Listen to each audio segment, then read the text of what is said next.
Hello! அனைவருக்கும் இனிய தீபாவளி நல்வாழ்த்துக்கள். எல்லாரும் புத்தாடை அணிஞ்சு குடும்பத்தோட சந்தோஷமா புது ஆடை உடுத்தி தலைக்கு எண்ணெய் தேய்ச்சி தலைமுடிக்கு குளிச்சு அவங்கவுங்க வீட்டுக்கு பிடிச்ச மட்டன் உணவுகளை சாப்பிடுவாங்க. இன்னைக்கு தீபாவளி அதுமா. ஆனால் நான் தீபாவளி கொண்டாடினதே இல்லை. ஏன் தெரியுமா? தீபாவளி கொண்டாடி கிட்டத்தட்ட 20 வருஷம் ஆச்சு.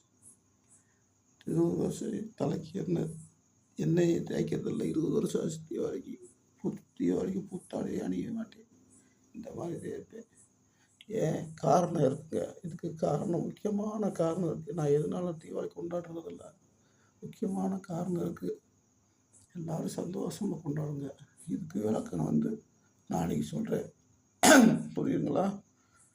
நான் எதனால தீபாவளிக்கு ட்ரெஸ் போட மாட்டேங்கிறேன், ஏன் தீபாவளி கொண்டாட மாட்டேங்கிறேன், இதுக்கு விளக்கம் நாளைக்கு கண்டிப்பாக சொல்கிறேன். நாளைக்கு மறக்காமல் பாருங்கள். நாளைக்கு கண்டிப்பாக பாருங்கள். இதுக்கு விளக்கம் எதனால நான் கண்டிப்பாக சொல்கிறேன். நாளைக்கு தள்ளாமல் பாருங்கள். நாளைக்கு தீபாவளி வாழ்த்துக்கள்.